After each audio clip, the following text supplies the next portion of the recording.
You know what's strange? Most people know they should save money, yet they don't.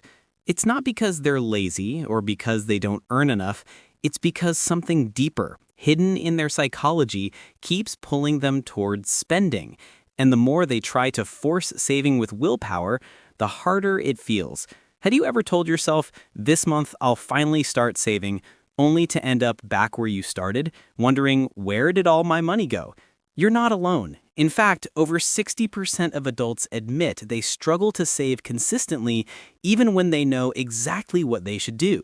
So why do we keep repeating the same pattern? And more importantly, how do we fix it? In this video, we're going to uncover the real psychological reasons people fail at saving money and the small, science-backed shifts that actually make saving feel natural, not forced. You'll learn why traditional budgeting advice doesn't work for most people, the 3 psychological traps that silently sabotage your savings, and how to build a saving habit that works with your mind, not against it.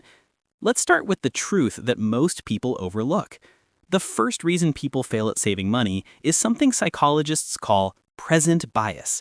It simply means our brains are wired to value today more than tomorrow. We feel the joy of spending now, but the benefit of saving later feels abstract, distant. That's why it's easier to buy a $6 coffee every morning than to set aside that same $6 for future you. When you spend, your brain gets a small dopamine hit. When you save, nothing happens. It feels invisible. So how do you fix that? You make saving immediately rewarding. One study from Duke University found that people saved 40% more when they made the experience visually satisfying, like using progress trackers, colorful charts, or apps that show your savings growing in real time. When you see your progress, you start associating saving with pleasure, not pain. It's simple psychology. What gets rewarded gets repeated. The second reason people fail to save has nothing to do with math. It's about identity. Most of us think saving money is something we do, but successful savers treat it as part of who they are. Think about it. If you identify as someone who's bad with money, every good habit feels temporary, like you're pretending to be disciplined. But once you shift your identity to, I'm the kind of person who values financial peace, saving stops being a chore and becomes a reflection of who you are. This concept comes from behavioral psychology, the idea that identity drives behavior more than goals do. For example, instead of saying I'm trying to save, say I'm becoming the kind of person who saves automatically. It's a subtle shift, but over time, your actions start aligning with your new identity. A friend of mine did this. He used to say, I'm terrible at money, but he began describing himself as a planner. In 6 months, he built a 4-month emergency fund, not because of a new tactic, but because his mindset changed first. Let's be honest, digital money makes saving harder. You tap a card, swipe a screen, click Buy Now. You don't feel the loss. That's the third trap, invisible spending. Studies show people spend 30% more with cards than with cash because there's no physical feedback. When you hand over cash, you feel a small pain of paying. But with digital payments, that pain disappears, and so does awareness. So how do you fix? Here's the fix. Bring your spending back into sight. Use visual cues, like a separate bank account named Future Me, or keep a simple tracker where you see every outflow, even if it's digital. The key isn't to stop spending, it's to make it visible. When you see where your money's going, your brain naturally self-corrects. Awareness alone can improve saving behavior without any extra effort. Here's the truth. Your brain loves shortcuts, and the easiest way to save more is to remove choice. That's where automation comes in. When saving depends on willpower, it fails. But when it's automatic, it works quietly in the background. Psychologist Richard Thaler, who won the Nobel Prize for his work on behavioral economics, calls this the nudge principle. People are far more likely to make better financial decisions when the default option already supports it. So, set up an automatic transfer right after your paycheck arrives, even if it's small. You'll adjust your lifestyle to what's left. It's not discipline, it's design.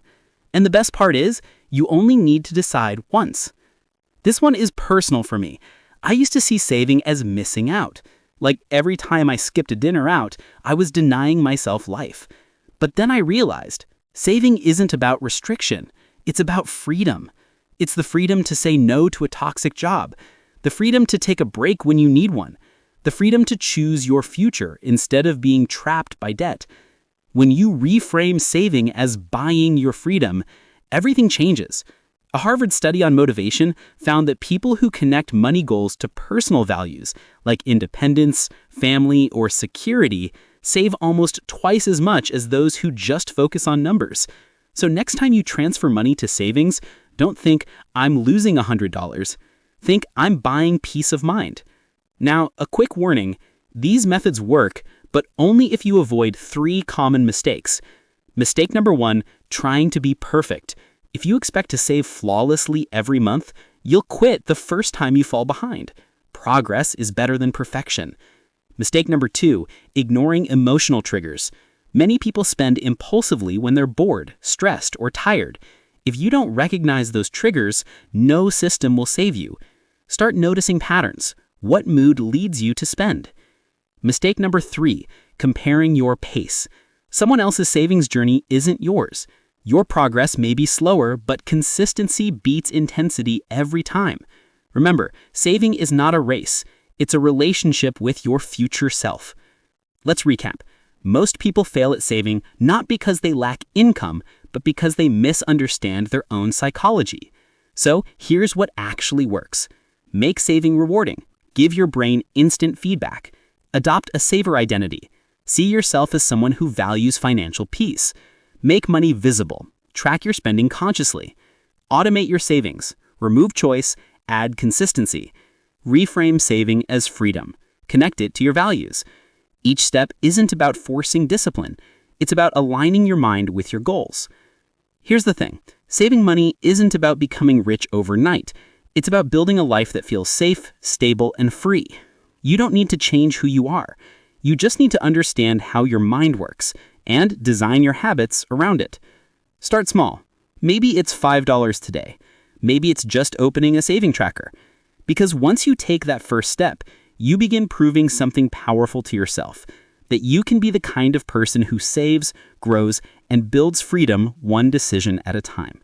If you found this helpful, subscribe for more insights on how psychology, money, and self-improvement work together. Because the goal isn't just to make money, it's to master the mindset that sustains it.